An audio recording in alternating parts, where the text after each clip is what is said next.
Buenas noches. El Señor les bendiga, hermanos. A los que estuvieron aquí ayer, pues ya me conocen.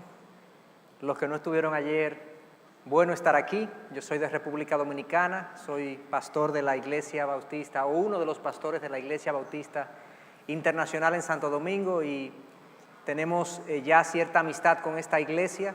Nuestro grupo de adoración estuvo hace unos meses aquí.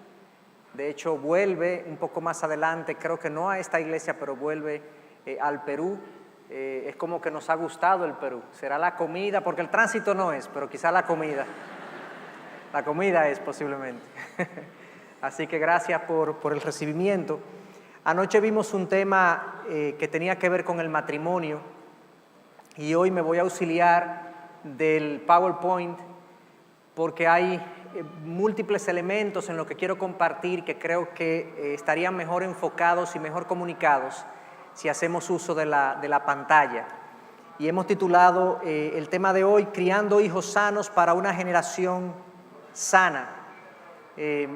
Todos los que estamos aquí, que somos padres o que vamos a ser padres, tenemos un interés de hacer nuestra labor bien, pero a veces el querer hacer algo bien y no tener las herramientas para hacerlo es un problema, es una tragedia. Que yo tenga las intenciones, pero no sé cómo llevarlo a cabo, no sé cómo hacerlo. La idea es que podamos ir a la palabra de Dios y podamos de ahí ver cuáles son las herramientas que da la palabra de Dios para que la función de criar sea una función, además de gozosa, sea también efectiva en lo que queremos producir en nuestros hijos. Y yo voy a usar en la noche de hoy un texto clave en la palabra de Dios. Es vital. De hecho, la Biblia no tiene muchos textos de crianza de hijos específicamente, tiene pocos textos, porque en realidad la Biblia supone que tú no necesitas tanto que te digan cómo criar a un hijo, tú necesitas que te digan cómo controlarte tú y guiarte tú, porque en la medida que yo me guíe bien a mí, yo eventualmente podré guiar bien a otros. A veces el problema de la crianza está precisamente en que yo estoy mal, y como yo estoy mal, yo bajo mi pecado, yo bajo mi maldad, yo bajo mi disfunción, yo lo bajo a mis hijos. Y ellos sufren las consecuencias de mis pecados y de mis disfunciones. Y por eso entonces no se habla mucho de crianza, pero sí hay algunos pasajes, y yo diría que este es un pasaje clave en el Nuevo Testamento. Hay otros en el Viejo Testamento también, pero en esta noche voy a usar este como base para todo lo que voy a decir. Y se trata de lo siguiente, del siguiente pasaje. Efesios 6:4 le habla a los padres y le dice: y vosotros, padres. Y ahí cuando vean padres, incluyan padre y madre. Vamos a verlo más adelante eso, pero aquí están incluidos padre y madre. No provoquéis a ira a vuestros hijos, sino criadlos en la disciplina e instrucción del Señor. Se nos dice lo que tenemos que hacer con nuestros hijos, pero antes de yo profundizar en ese texto, yo quisiera hacer algunas observaciones del contexto en el que ese pasaje se encuentra. Es importante, hermanos, cuando nosotros leamos la Biblia, siempre el contexto inmediato del pasaje, donde está ese versículo, los versículos alrededor dan mucha información de qué es lo que el autor quiere decir. Y yo quisiera mostrarles un poco el contexto de este pasaje para sacar algunas lecciones de esto. Y para eso entonces voy a subir un poco, fíjense que eso es Efesios 6:4, yo voy a subir un poco a este Efesios 5:18 y voy a comenzar a leer desde ahí. Son unos versículos más arriba y vamos a leer lo siguiente. Pablo, hablándole a los efesios, les dice: no os embriaguéis con vino, en lo cual hay disolución. Antes bien, sed llenos del Espíritu, hablando entre vosotros con salmos, con himnos y cánticos espirituales, cantando y alabando al Señor en vuestros corazones, dando siempre gracias por todo al Dios y Padre en el nombre de nuestro Señor Jesucristo. Someteos unos a otros en el temor del Señor. Fíjense que subrayé esa última frase de someteos unos a otros en el temor del Señor, Y fíjense ahora lo que continúa. Las casadas estén sujetas a sus propios maridos como al Señor. Maridos, amad a vuestras mujeres así como Cristo amó a la iglesia y se entregó a sí mismo por ella. Hijos, obedeced en el Señor a vuestros padres, porque esto es justo. Y vosotros, padres, no provoquéis a ira a nuestros hijos, sino criadlos en la disciplina y la amonestación del Señor. Siervos, obedeced a vuestros amos terrenales con temor y temblor, con sencillez de vuestro corazón como a Cristo. Y vosotros, amos, haced con ellos lo mismo, dejando las amenazas. Fíjense que Pablo, desde el versículo anterior que leímos, comienza diciendo que seamos llenos del Espíritu, y luego dice en el versículo 21, sométanse unos a otros en el temor de Dios. Vamos a hacer algunas observaciones de lo que acabamos de ver en este contexto, para que entendamos por qué yo lo traje a colación, por qué yo lo menciono aquí.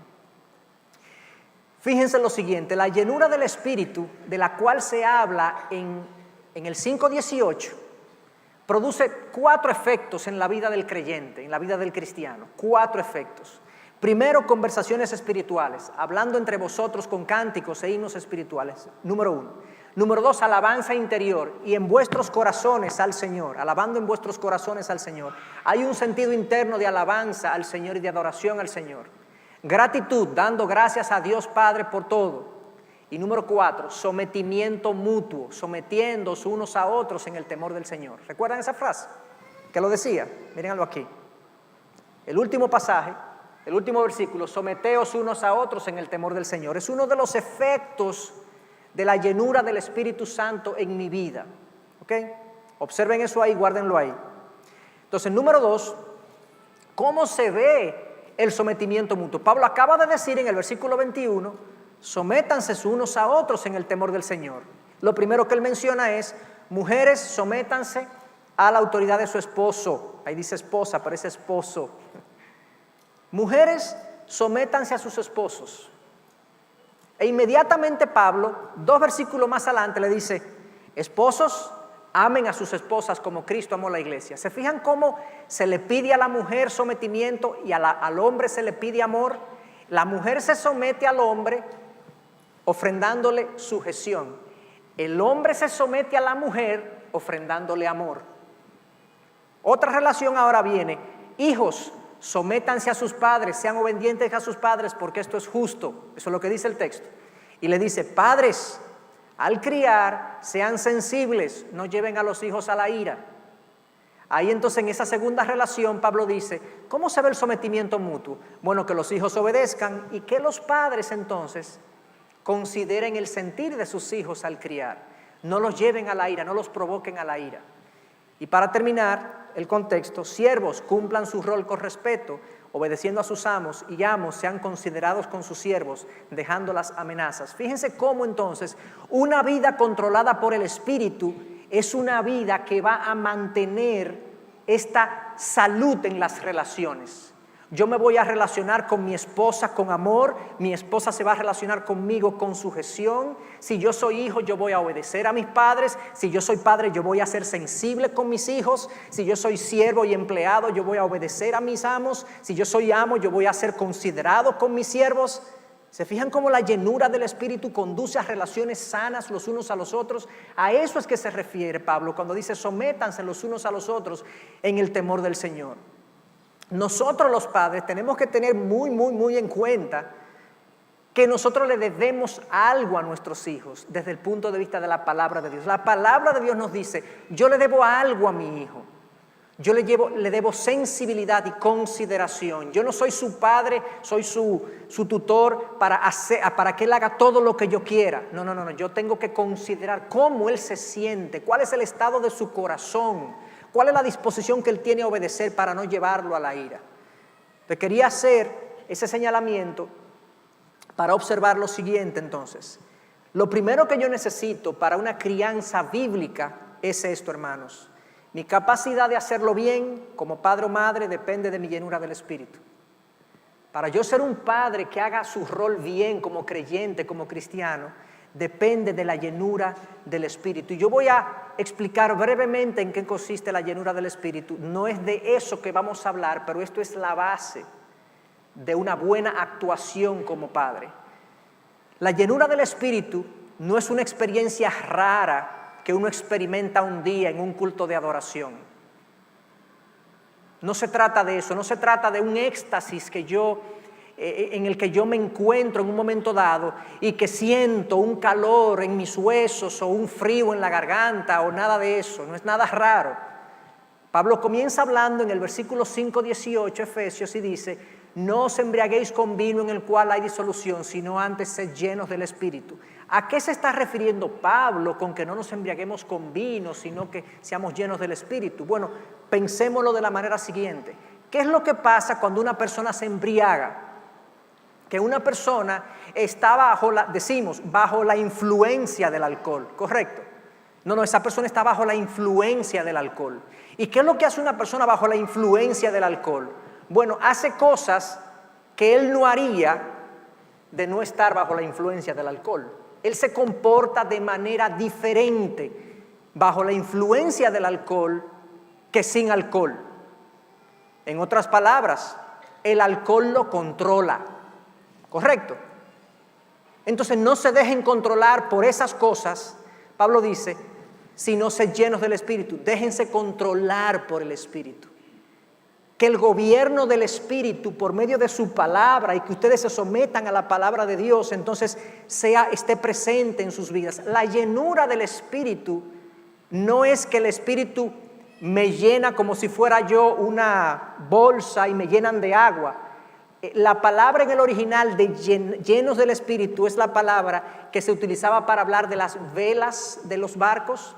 Es pleró, que es que el viento llena la vela y al llenar la vela lo lleva en esa dirección. Lo que la palabra nos está diciendo entonces, que ser lleno del Espíritu es dejarte guiar por el Espíritu de Dios en todas tus decisiones. En otras palabras, otra forma de decir llenura del Espíritu es: déjate guiar por el Espíritu de Dios. ¿Y cómo me dejo guiar? Sigue las instrucciones de la palabra, sométete a ella en todos los órdenes de tu vida y el Espíritu tomará control de tu vida. Estarás bajo la influencia del Espíritu, como el borracho que está bajo la influencia del alcohol. Así estarás tú bajo la influencia del Espíritu y Él te llevará en la dirección que Él te quiere llevar. Entonces, si un padre que quiera hacer bien su rol, tiene que comenzar dejándose guiar personalmente por la palabra de Dios. Muchas de nuestras actuaciones como padres, que son a veces producto de la ira, de la impaciencia con nuestros hijos, de nuestra intolerancia, de nuestras idolatrías, de cómo el hijo me viene a molestar en mi tiempo de ocio, todas esas malas reacciones hacia nuestros hijos son fruto del comportamiento carnal nuestro y no fruto del comportamiento espiritual nuestro. Una buena crianza de un padre cristiano comienza con que mi propia vida está rendida a Dios. Y muchas veces los problemas en la crianza se deben precisamente a que yo no he lidiado con mis propios pecados en mi vida y por lo tanto no puedo ser un buen padre. Eso es lo primero que yo quería mencionar. Si vamos a ser buenos padres desde el punto de vista bíblico, tenemos que retornar o tenemos que ir a que la palabra gobierne nuestras vidas en todo el sentido de la palabra. Número 2, la segunda observación es la siguiente. Aparte de la consagración fundamental de los padres a Cristo que acabo de mencionar, el fundamento más importante para una crianza exitosa de los hijos es un matrimonio sano, centrado en Cristo. Los pasajes de crianza presuponen que el matrimonio funciona. O sea, todos los pasajes de crianza que ustedes van a encontrar en la Biblia, todos asumen que hay un matrimonio que está funcionando bien. En este contexto, antes de decirle a los hijos que obedezcan a los padres y que los padres críen bien a los hijos, lo primero que se dice arriba es: mujer, sométete a tu marido, y marido, ama a tu esposa como Cristo amó la iglesia. El matrimonio precede a una buena crianza. Yo no puedo tener un matrimonio disfuncional, conflictivo, tenso y ser un excelente padre.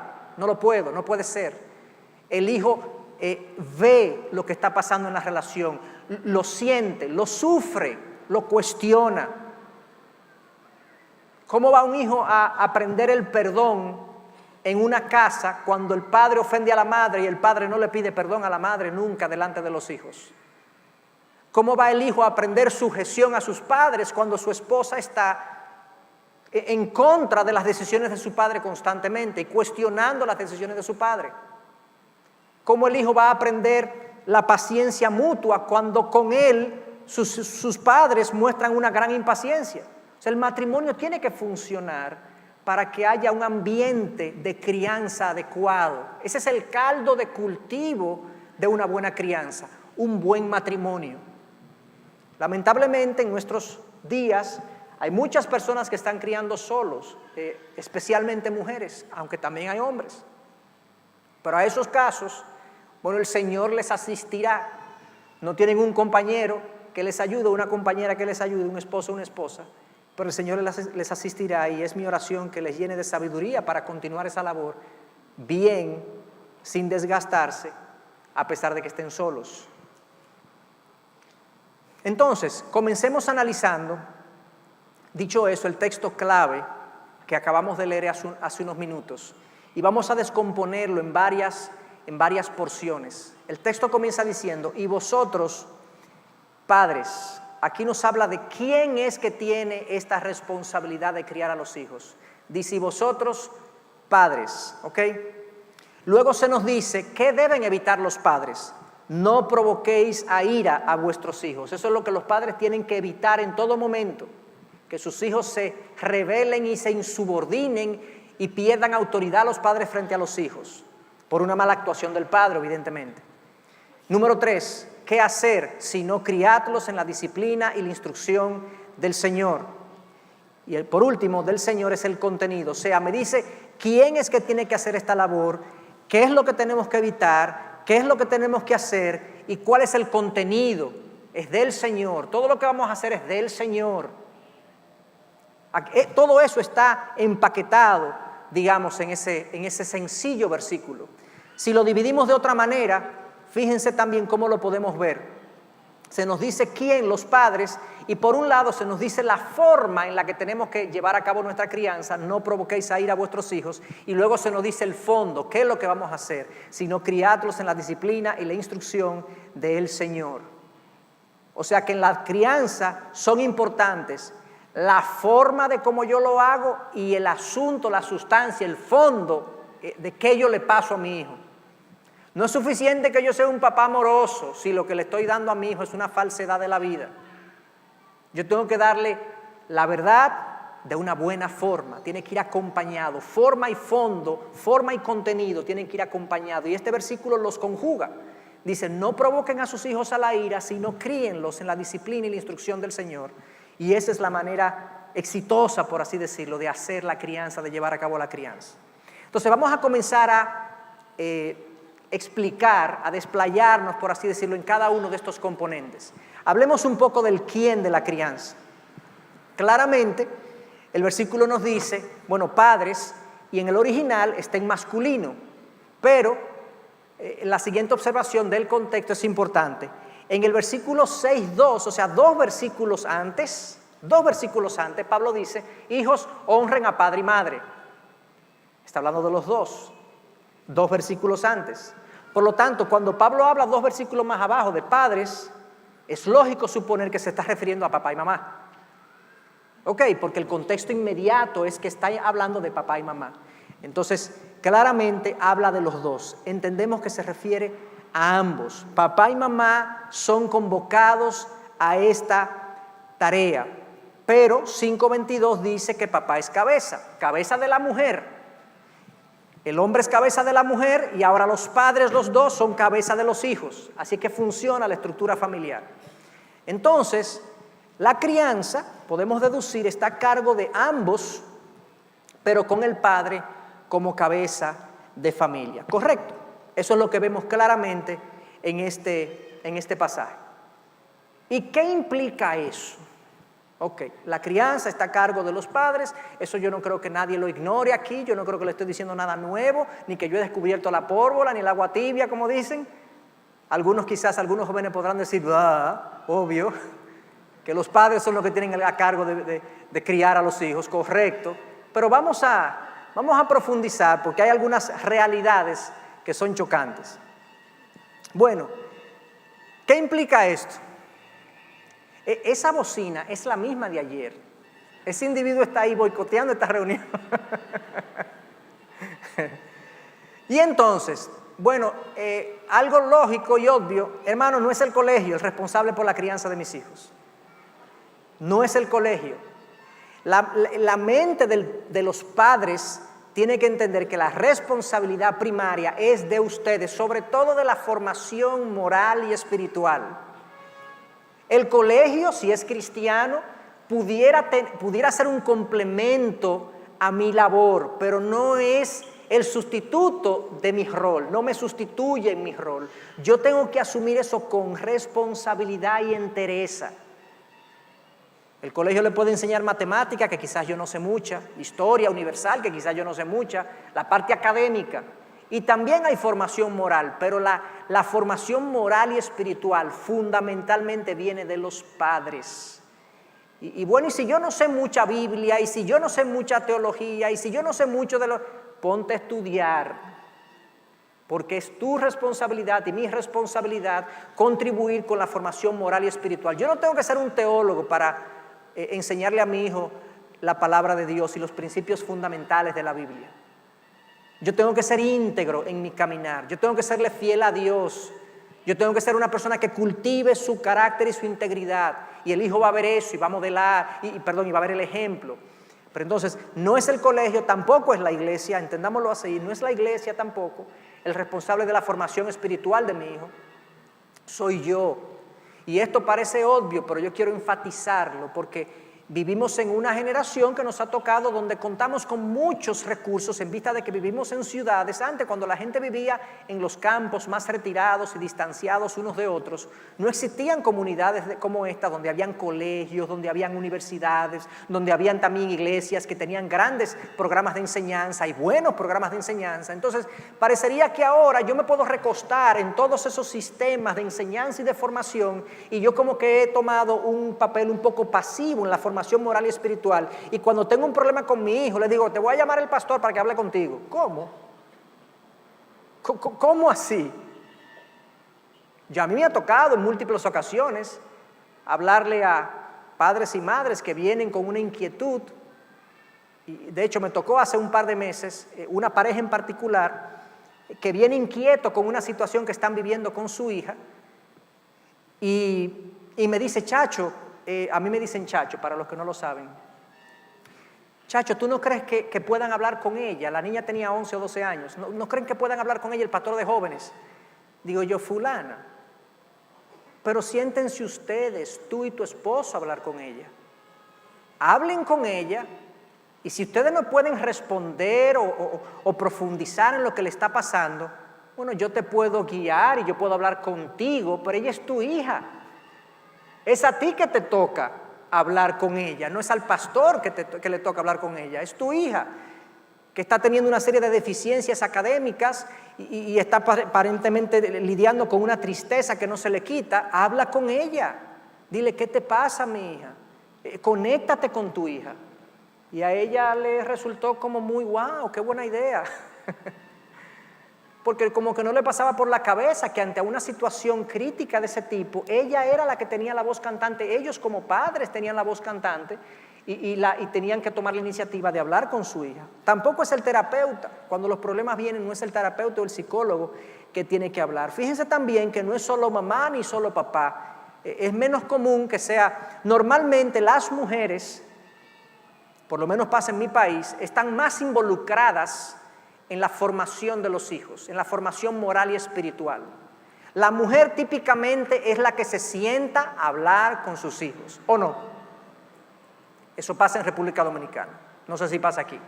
Cuando hay asuntos que hablar con el hijo, incluso varón, papi, ¿qué te pasa? Papito, ¿qué te pasa? Mi hijo, ¿qué te pasa? Esos ¿qué te pasa? Normalmente vienen de la mamá, normalmente. Y cuando el hijo tiene dudas e inquietudes, típicamente a quien se acerca es a la mamá, porque la mamá ha sido capaz de mantener una conexión emocional que el papá no ha sido capaz de establecer y que de hecho algunos papás entienden que no es necesario establecer porque eso es un asunto de la mujer. Pero el texto me dice que no. El pasaje de la Escritura me dice que yo como padre, si soy la cabeza del hogar, estoy llamado a involucrarme tanto como la mujer en la crianza de mis hijos, en la conexión emocional con mis hijos, en los pareceres de mis hijos, en las situaciones de dificultad de mis hijos. Yo tengo que estar involucrado como padre en ese asunto. Los hijos necesitan a un papá y a una mamá involucrados en la formación moral y espiritual del hijo. Y que no esperemos luego a los tiempos donde vienen los problemas, los 13, los 14, los 15 años, y padres dicen, yo no sé lo que le pasa a ese muchacho, yo no sé lo que le pasa a esa muchacha. Ahora ella piensa que ella es independiente, pero claro, si yo no logré conectarme con ella o con él como padre durante los primeros años de formación, ahora a los 13, 14 no se van a querer conectar conmigo. Yo tengo que estar ahí como padre. Entonces, el texto nos dice claramente que es papá más mamá invertidos en la formación moral y espiritual de los hijos. Lo que implica que hay que hacer los arreglos para ambos involucrarse. ¿A qué me refiero con hacer los arreglos? Bueno, vivimos vidas muy complicadas. Nadie tiene tiempo, ni siquiera para hablar con los hijos. Tenemos que hacer los arreglos en nuestras agendas. Tenemos que hacer los espacios en nuestras agendas para darle espacio y lugar a hablar y conversar e invertirnos con nuestros hijos. Eso requiere esfuerzo, eso requiere dedicación, eso quizás requiere que yo deje algo que me gusta, pero es en beneficio de mis hijos que lo voy a hacer. Eso quizás requiere que yo salga algo un poco más temprano del trabajo. ¿Y cómo así? No en contra del horario laboral, sino que muchas veces nosotros nos quedamos más tiempo del que debemos porque tenemos un temor que si nos vamos más temprano, pues quizás eso lo va a ver mal el jefe o la gente va a hablar de mí, que me estoy yendo un poco más temprano. No, pero es que yo tengo un rol que jugar en mi casa en beneficio de mis hijos. Yo tengo que organizar mi vida para que en mi casa haya conexión conmigo. Y tengo que hacer esfuerzos para eso. A veces tengo que dejar relaciones que me toman mucho tiempo para yo poder tener una relación con mis hijos. Entonces yo no sé lo que vamos a tener que arreglar, si es el trabajo, si son las relaciones sociales, si son los hobbies de los cuales nosotros disfrutamos. Y es cuando llegamos a la casa le dedicamos mucho tiempo a la televisión o a las redes sociales o a la lectura personal o a la distracción. No sé lo que hacemos, pero tenemos que hacer espacio para que nuestros hijos cuenten con nosotros y nos sientan presentes. De lo contrario, no podemos contar con que ellos van a asimilar nuestra enseñanza. Nos tenemos que ganar su atención. Más que su atención, nos tenemos que ganar su corazón. Recientemente, mi hijo de 11 años me dice así como, no sé si ustedes tienen la expresión aquí, que tú me caes bien. No sé si ustedes tienen la expresión. O fulano me cae mal, cuando uno siente que alguien le cae pesado a uno. Entonces mi hijo de 11 años me dice, papi, tú me caes bien. Yo, gracias, qué bueno saberlo. Aunque yo lo digo así, pero para mí fue muy significativo porque en su edad, quizás yo aspiro una expresión más elaborada, más significativa, pero para un niño de 11 años que me diga a mí como su papá que yo le caigo bien, para mí fue una gran... Yo le dije a mi esposa, le dije, ¿tú sabes lo que me dijo Elías hoy? Que yo le caigo bien. Qué bueno, que yo soy, que él siente que yo estoy de su parte, que él siente que yo tengo algo que decirle, que yo tengo algo que aportarle, que yo soy alguien con la que vale la pena pasar el tiempo. Yo quiero eso. Yo quiero su corazón, para cuando yo tenga que decirle algo serio, él me escuche. Pero si nosotros no somos del agrado de nuestros hijos, porque nuestras relaciones son más bien, se clasifican en relaciones rígidas, estrictas, serias siempre, y no nos ganamos el corazón de nuestros hijos, cuando tengamos que decirle las cosas serias, no nos van a escuchar. No nos van a escuchar. Entonces, hermanos, tenemos que involucrarnos. Y estoy muy atrasado con mi tiempo. Excúsenme que me he emocionado con esto. ¿El quién? Entonces es el quién de la crianza. ¿El quién? ¿Quién es que tiene que estar involucrado? Papá y mamá, involucrados en este propósito y fin de ganar el corazón de sus hijos para que sus hijos pongan atención a lo que tenemos que decirle. ¿Qué evitar? Ese es el segundo aspecto que vimos en el pasaje. ¿Qué es lo que tenemos que evitar? Esto es lo que dice el pasaje: no provoquéis a ira a vuestros hijos. No provoquen a sus hijos a la molestia de manera, digamos, intencional o de manera insensible. Hay veces que tú no lo haces con esa intención, pero tu hijo se molesta porque tu hijo es pecador y a ningún pecador le gusta que lo limiten. Eso es así. Yo no puedo pensar tampoco que, ¿cómo así que no provoque a mi hijo a la ira? O sea, que yo no puedo hacer nada que lo moleste. No, no es a eso que el texto se está refiriendo. Porque sabemos que hay muchas cosas que como padres vamos a hacer que a nuestros hijos lo van a molestar, porque ellos son pecadores y a ellos no les gusta que los limitemos y que los coartemos y que le llamemos la atención, no. Pero el hijo tiene que entender y ver que en mis actuaciones de corrección hay amor y gracia también acompañado, de tal forma que él sienta la corrección, pero lo vea envuelto en un manto de gracia. Que él sienta el amor así como siente la corrección. Y por lo tanto, si él se molesta, es un problema de él, no de la forma que yo empleé al corregirlo. En otras palabras, el texto me está diciendo, cuiden la forma.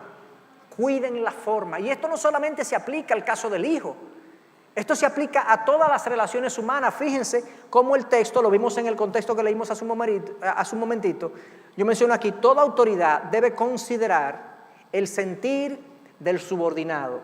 El hombre debe amar a su esposa como Cristo amó la iglesia. Pero fíjense que eso lo dice Pablo. Primero le dice a la mujer, mujer, sométete al hombre. Y le advierte al hombre, pero tú, ámala como Cristo la amó la iglesia. O sea, tú eres la cabeza, sí, pero hazlo de una manera que ella se sienta amada. Luego le dice a los hijos, hijos, obedezcan a vuestros padres. Pero le dice al padre, pero tu padre, no lo molestes innecesariamente. Luego le dice al siervo, siervo, obedezcan a vuestros amos. Y le dice a los amos, pero tú amo, deja las amenazas. Es increíble cómo la palabra balancea las instrucciones a parte y parte. El hombre no tiene una licencia para mandar en su casa como lo tiene un tirano en un gobierno dictatorial. El padre no tiene tampoco, y los padres no tienen una licencia para hacer lo que quieran con sus hijos. No cuiden su corazón, no lo provoquen a la ira de manera innecesaria.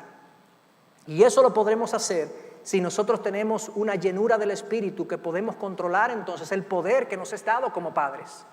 Si yo no tengo una buena relación con Dios, si yo no tengo una relación de dependencia del Señor, si yo no tengo un cuidado de mi propia alma, si yo no tengo la humildad de reconocer que yo estoy mal en muchas áreas de mi vida, yo no voy a poder gobernar mi casa con amor y con gracia y con misericordia como la Biblia me instruye.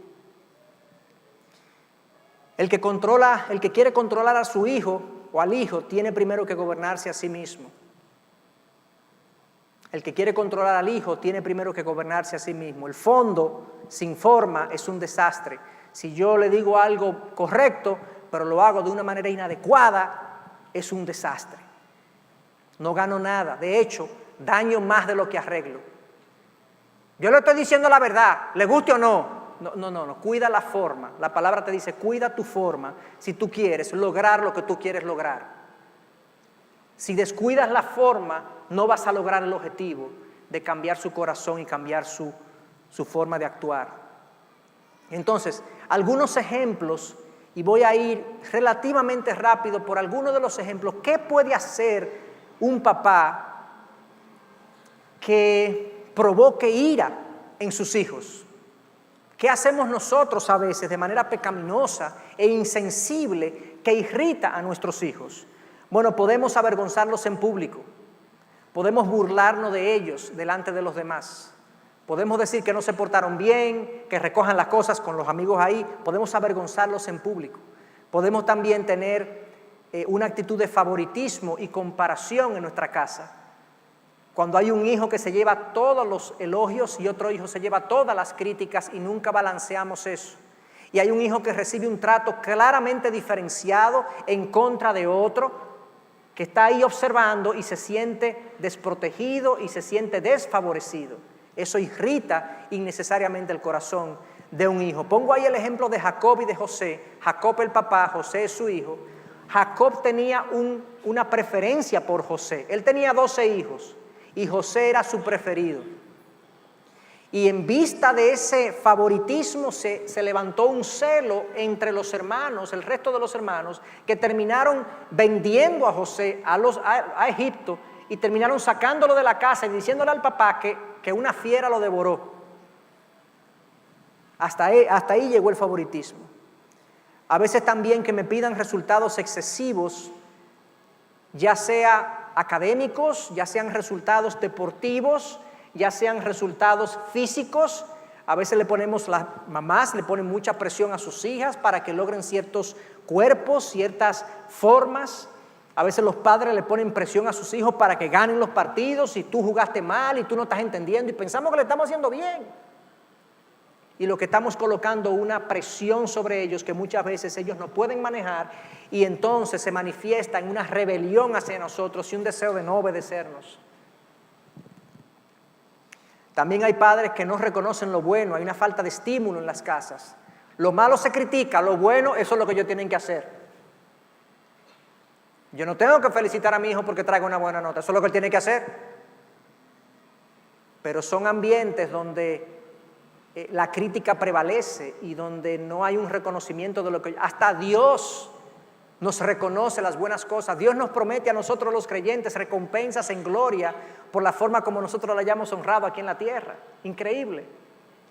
El hombre, el ser humano necesita estímulo, necesita exhortación, necesita gratitud. Aunque sea mi hijo de 4 años, papito, qué bien que lo hiciste, qué bueno, te felicito. Y que haya ese ambiente de felicitación. A veces que nosotros exhortemos o felicitemos a su madre delante de ellos. Mami, qué buena te quedó la comida. Este cumpleaños, mamá, que tú preparaste para tu hijo, qué bonito quedó. Aunque no haya quedado muy bonito, pero agradézcalo.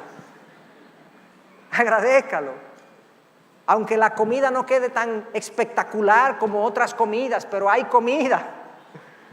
Y ella se ocupó de tenernos comida. O de cualquier otra cosa que uno hace por otro. Y las mujeres también elogien a sus esposos cuando hagan algo bueno. Arregló la cerradura, arregló la llave, mandó a resolver un problema. Papi, gracias. Y sus hijos que lo vean y ese estímulo que lo aprendan y vivan en ese ambiente de estímulo mutuo y de reconocimiento mutuo. A veces hacemos sentir a los hijos que ellos molestan. Dime, ¿qué pasó otra vez? Papi, ¿tú me puedes ayudar con tal cosa? Sí, dime, ¿qué es lo que pasa? Evidentemente hay un lenguaje verbal y corporal que no van... Yo di que estoy dispuesto a ayudarlo, pero la verdad que me está molestando. Mi lenguaje corporal eso es lo que indica. Disciplinas desproporcionadas a la falta cometida. Cometieron una falta, hay que disciplinarlo, pero yo le digo, te quedas 1 mes sin salir de la casa. Cadena perpetua para el que choca a un perro. O sea, y a veces cometemos esas atrocidades dentro de nuestras casas. Entonces, ¿qué puede hacer un hijo que yo le impongo una disciplina desproporcionada? ¿Qué puede hacer contra mí? Nada. Entonces, ¿qué pasa dentro de su interior, de su corazón? Eso lo hace hervir. A veces de niño hierven por dentro contra mí. Y están esperando cuando sean un poco independientes para expresar esa rebelión y esa rebeldía. Que está ahí guardada hasta los 10, 11 años, pero cuando llegan los 12 y los 13 y los 14, papi, tú no eres una autoridad para mí porque tú fuiste una mala cabeza. No me lo dicen, pero así se comportan. Tú eras injusto, arbitrario, crítico. No reconocías lo bueno que yo hacía. Y él está pensando y él procesa todo eso. Correcciones airadas, evidentemente molestos con ellos, y nos dejamos llevar por nuestra ira y nuestro desenfreno y nuestras emociones descontroladas y los pagamos con ellos. ¿Qué pueden ellos hacer? Somos más grandes que ellos, más fuertes que ellos, los mantenemos, no pueden hacer nada y se airan por dentro. Que hagan pequeños mis problemas. El niño viene llorando y le decimos, ¿por qué tú lloras? Eso es un disparate. Bueno, para él es grande, está llorando.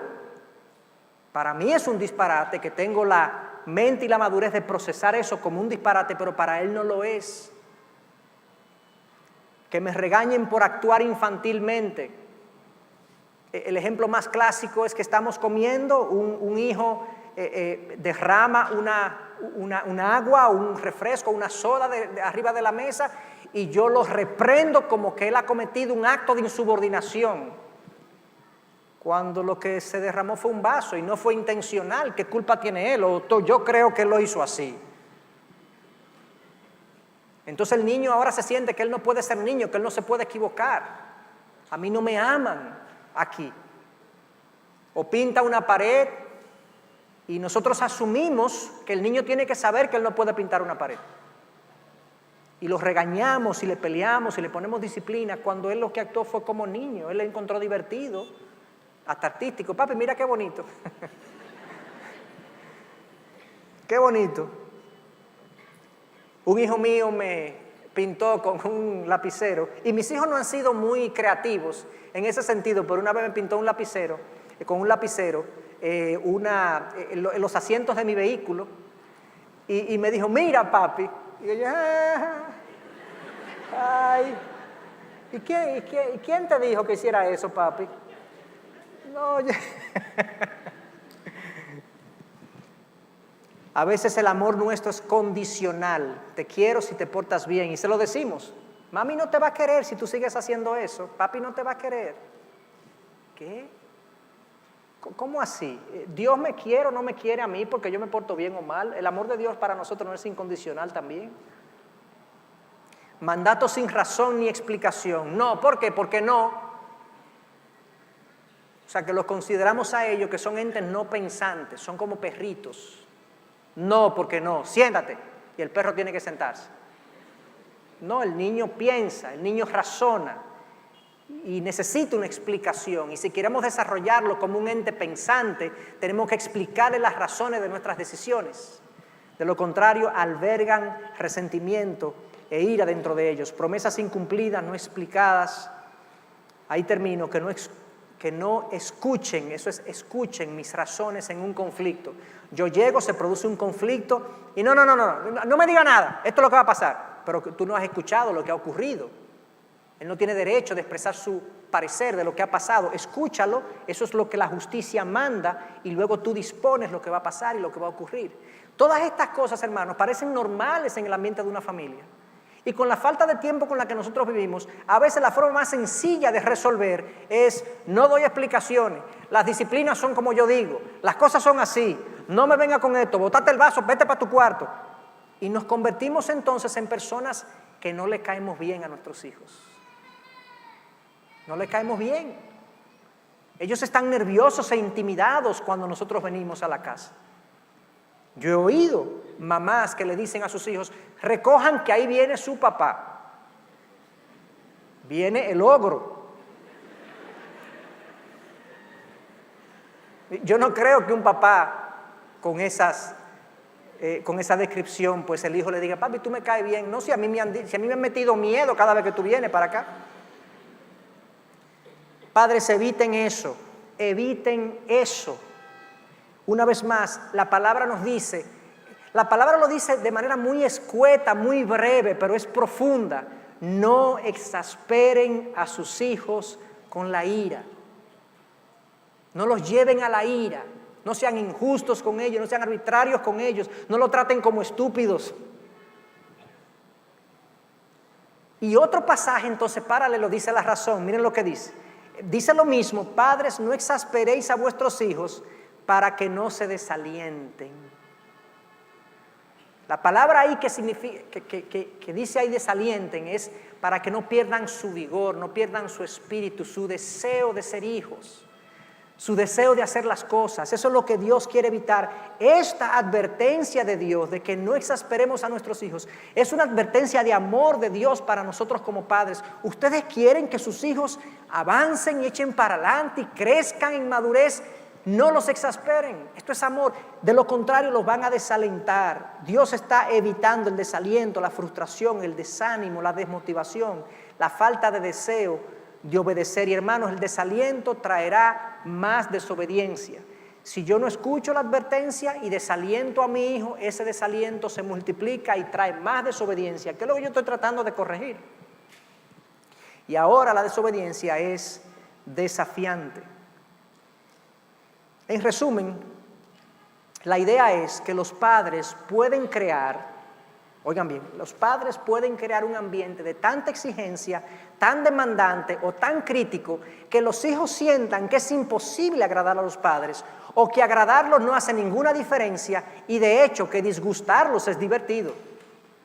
Yo he hablado con hijos que están ahí, que se portan mal para hacerle la maldad a sus padres, que hacen lo que no deben porque eso disgusta a los padres y ellos están disfrutando eso. A ese punto de deterioro yo he visto hijos que han llegado, porque hay padres críticos, demandantes, desconsiderados, poco estimulantes, y crean en su casa un ambiente donde los hijos no quieren estar. Yo he hablado con damas, con jóvenes que quieren irse de la casa de sus padres. Quiero casarme, no porque el fulano es muy espectacular, me quiero casar porque me quiero ir de la casa. No lo dicen con esas palabras, pero esa es la razón en el corazón. Me quiero ir de mi casa. Mi casa es un ambiente insoportable. Mi papá siempre está malhumorado, mi mamá siempre se está quejando. Yo no encuentro forma de estar cómodo en mi casa. Yo llego a mi casa y me tranco en mi habitación y me quiero ir de la casa. Entonces, hemos visto el quién, los padres, el cómo, tratando de mantener un ambiente de estímulo, de reconocimiento de lo bueno, de buenas emociones entre los que están en la casa. ¿Qué es lo que vamos a hacer entonces? ¿Qué es lo que vamos a hacer? Nos dice la Escritura que no lo llevemos a la ira y ahora nos dice criadlos en la disciplina, en la instrucción del Señor. La palabra criadlos significa nútranlos hasta la madurez. En el término bíblico significa tienen que proveer todo lo que el hijo necesite para que madure, físicamente, emocionalmente, espiritualmente. Eso es lo que significa la palabra. Es provean todos los componentes que el hijo necesita para que florezca como persona. Es un tema que no se limita a darle comida o alimento o medicina, como yo voy a mencionar el domingo, que a veces hay padres que tienen a sus hijos como un refugiado. Le damos comida, vestido y medicina. Es un refugiado de la guerra. Él tiene todo lo que necesita aquí. Comida, vestido y medicina. Seguro que eso es lo que necesita una persona para florecer como persona en todo el sentido de la palabra. La palabra dice críenlos, criadlos, nútranlos hasta la madurez, y eso es lo que implica esta expresión. Esta traducción de la Biblia lo dice de la siguiente manera. La traducción es The Message, que es una traducción muy conocida en Estados Unidos, que es una forma sencilla de explicar la Biblia. Y dice, tómenlos de la mano y lidérenlos por el camino del Maestro. Eso es lo que significa criarlo en la disciplina y la amonestación del Señor. Tómenlos de la mano y lidérenlos por el camino del Maestro. Por así decirlo, nosotros somos los guardianes, los custodios de sus almas. Eso es lo que nosotros somos de nuestros hijos. Nuestros hijos no nos pertenecen. Nos fueron dados por Dios según el Salmo 127. Son bendiciones de Dios, dice el Salmo 127. Dados en la juventud para que nosotros hagamos lo mejor que podamos con ellos. Pero son del Señor.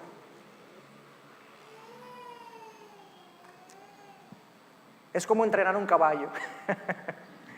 No es como entrenar un caballo, pero simplemente traje la ilustración porque los entrenadores de caballos, yo tuve la oportunidad recientemente de ir a Kentucky y estuve en los establos donde se lleva a cabo el Kentucky Derby, que es una carrera muy conocida de caballos en el mundo entero. Y vi ahí el cuidado de esta gente y todo lo que esa gente invierte para que ese caballo tenga lo que ese caballo necesita para que sea exitoso, para que logre ganar la carrera, para que logre competir. Y hay dietas que se preparan, ejercicios diarios, ejercicios, lo ponen a hacer ejercicio con entrenadores pagados para que ese caballo esté en óptima condición. Le ven la dieta, los ejercicios, la salud, su descanso, dónde está, que tenga la cama apropiada, el techo apropiado, quién lo monta, cuándo se monta, no son todos los días, a qué hora se monta. Es todo un cuadro y a veces yo pienso, y a veces veo también las mascotas y el tratamiento que se le está dando a las mascotas hoy en día, y yo he visto gente más dedicada a una mascota que padres dedicados a sus hijos. Increíble. Yo he visto a veces más ternura de una persona hacia una mascota que ternura de un padre hacia un hijo.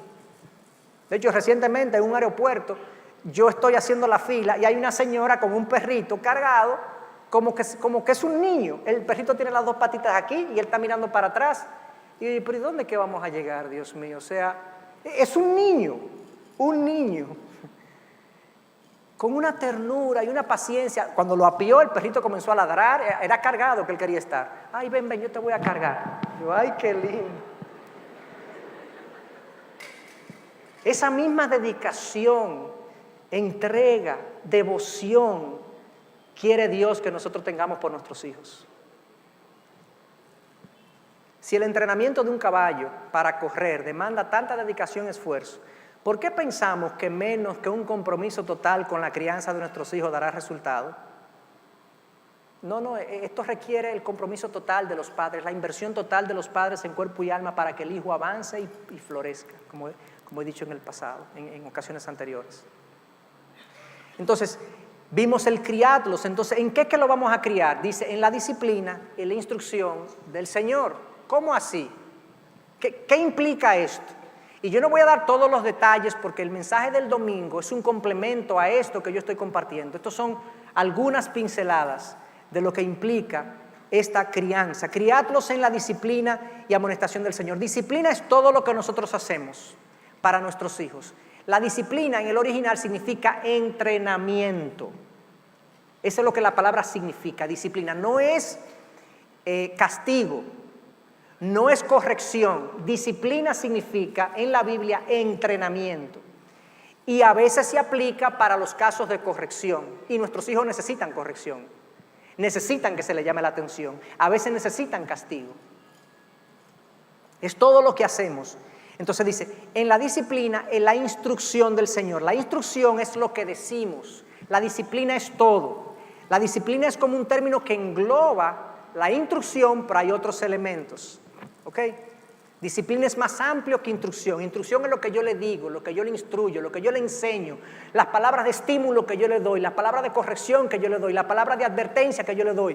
El papá tiene que comunicarse con su hijo, hablar con su hijo, conocer a su hijo y conocerlo. El hijo tiene que conocer lo que el papá piensa, lo que el papá valora, lo que el papá entiende de la vida. Y es eso a lo que llama la palabra la instrucción, la disciplina, todo lo que yo hago, pero ojo, dile, háblale, instrúyele, repréndele, estimúlalo con tus palabras, con lo que tú le dices. En otras palabras, hay cosas que hacer y cosas que decir en la disciplina o en la crianza de nuestros hijos. Estoy terminando ya. Me he pasado un poco del tiempo que me asignaron. Por último, el contenido de la crianza. Entonces, padres, ¿quién es? Padres, mamá y papá involucrados, criadlos, no provoquen a sus hijos a la ira, eso es lo que tenemos que evitar en el ambiente que creamos en el hogar. Criadlos, nútranlos, denle todo lo que necesitan en la disciplina y la instrucción del Señor. Ahora viene el contenido, instrucción del Señor. Todo lo que hago y todo lo que digo en el proceso de crianza es del Señor. Esta es una instrucción para padres creyentes, para padres cristianos. No necesariamente los dos tienen que ser creyentes, pero al menos uno tiene que ser creyente, porque ¿cómo yo voy a instruir a un niño en los caminos del Señor a menos que yo mismo no haya abrazado el Evangelio para mi vida? Entonces, la instrucción es del Señor. Al final, hermanos, nuestro objetivo no es hijos solo con buena educación. Yo no quiero un hijo académicamente excelente solamente. Yo no quiero un hijo deportivamente excepcional solamente. Yo quiero un hijo que tema a Dios. Ese es el principio de la sabiduría, según Proverbios 1:7. Nadie puede considerarse sabio si primero no le otorga a Dios su lugar. Y si yo voy a sembrar en mis hijos una crianza adecuada, esa instrucción del Señor tiene que comenzar con temor a Dios, reconocimiento de Dios. Yo soy un embajador de Dios frente a mis hijos. Yo represento a Dios frente a mis hijos. Eso es lo que la Biblia dice en múltiples otros pasajes. No aquí en este pasaje, pero en múltiples otros pasajes. En el Viejo Testamento, de hecho, el papá era como el sacerdote de la familia. Era quien representaba a la familia delante de Dios. Eso era lo que era un sacerdote. Y el papá lo hacía en el Viejo Testamento. Los padres son así, somos representantes del Señor delante de nuestros hijos. Este autor dice, la crianza de los hijos es un trabajo de embajador de principio a fin. Y lo único que hace un embajador, si está interesado en mantener su trabajo, es representar fielmente el mensaje, los métodos y el carácter del líder que lo ha enviado. Si yo quiero mantener mi trabajo, por así decirlo, yo tengo que representar bien a Dios delante de mis hijos. Y esa enseñanza del Señor yo lo voy a expandir el domingo de qué es lo que eso implica y cómo es que eso se hace. Pero le voy a dar una pista de cuáles van a ser las cosas que voy a exponer. ¿Cómo yo crío a mi hijo en la disciplina e instrucción del Señor? Lo primero es mi ejemplo cristiano, mi caminar personal. ¿Cómo se ve delante de mis hijos? ¿Cómo lo ven mis hijos? Mis hijos me ven como un cristiano fiel, como un cristiano que se equivoca y pide perdón, como un cristiano que honra a Dios, que ama a Dios, o como un hipócrita, con una persona que mantiene la cara aquí en la iglesia, pero en la casa es otra persona, con una persona que lo aplaude aquí en la iglesia o una persona que honra a Dios también en su casa, en la privacidad de su hogar. El ejemplo. Segundo, instrucción. Yo tengo que tener una estructura en la casa, no solo de instrucción en momentos específicos. Vamos a leer la Biblia, papito. No. Además de eso, en la medida que yo comparto la vida con mi hijo me tiene que ver a mí procesando la vida a través de la palabra de Dios. Cuando yo voy en el tránsito, y es aquí de verdad que el tránsito es una fuente inagotable de ilustraciones. Cuando yo voy en este tránsito peruano, limeño, y pasan las cosas que pasan, y yo me mantengo controlado, y mi hijo se desespera, yo le digo, no papi, yo tengo que ser paciente, porque el Señor nos manda a ser pacientes. Es un ejemplo sencillo. Yo tengo que procesar la vida delante de Él por medio de la palabra, instrucción bíblica. Y número 3, yo necesito presencia física y conexión. Pongo presencia física y conexión porque yo puedo estar presente físicamente así. Sí. No le pongan la mano a eso. Eso no es conexión. Yo no estoy conectando con mi hijo. Yo estoy presente físicamente, pero no emocionalmente. Y los niños se percatan inmediatamente de la ausencia emocional que hay. Y eso es lo que nosotros vamos a exponer el domingo que viene. Así que con eso yo concluyo, digamos hasta aquí, pero aquí hay algunos rasgos generales de lo que es la crianza de nuestros hijos. Es un trabajo tesonero, es un trabajo que requiere inversión, pero es un trabajo, y con esto concluyo, tremendamente gratificante. Tremendamente gratificante. El padre o la madre que se dedique a sus hijos de esta manera nunca se va a arrepentir de haberlo hecho. Nunca. Sí nos podemos arrepentir de lo contrario, de no haberlo hecho, pero de haberlo hecho nunca nos arrepentiremos. Que el Señor sea con nosotros. Vamos a orar. Señor, en esta noche alabamos y bendecimos tu nombre. Te damos gracias, Señor, porque tu palabra es lámpara a nuestros pies y luz para nuestro camino. Señor, nosotros estaríamos perdidos de no ser por estos versos que nos dicen en qué consiste una tarea tan importante como la crianza, Señor. Pero yo quiero pedirte, Señor, que esto sea algo más que una buena exposición o interesante exposición o divertida exposición de lo que es la crianza, Señor. Yo te pido que tú apliques tu palabra a cada una de las familias aquí presentes. Señor, y que hayan familias que cambien fruto, no de lo que yo dije, sino de lo que tú quieras hacer en sus corazones por medio de tu palabra expuesta. Así que sé con estas familias, Señor, glorifícate en medio de nosotros y que años más adelante podamos tener resultados de hijos que recibieron el beneficio de padres que hoy se comprometieron con una crianza bíblica. Así que, Señor, sé con nosotros, sé con este pueblo aquí presente, en el nombre de Jesús. Amén y amén. Bendiciones, hermanos.